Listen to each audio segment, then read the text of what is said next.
সুপ্রিয় দর্শক, আসসালামু আলাইকুম। আশা করি ভালো আছেন।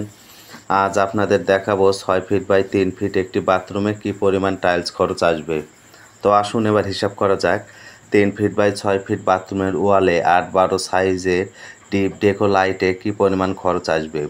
আপনার 6 ফিট বাই 3 ফিট বাথরুমে ওয়ালের জন্য নিচের ডিপে আসবে 80 পিস, মাঝখানের ডেকোর জন্য 16 পিস এবং উপরের লাইট আসবে 80 পিস। তাহলে টোটাল 186 পিস 8x12 সাইজের লাগবে ওয়ালে। এবার হচ্ছে ফ্লোর আপনার 6 ফিটের জায়গায় 6.5 ফিট, 6.5 বাই 3-এ আপনার 19.5 বা 20 স্কোয়ার ফিট। 20 স্কোয়ার ফিটে 12x12 সাইজে আসবে 20 পিস। আর যদি মনে করেন 16x16 নিব তাহলে আসবে 12 পিস।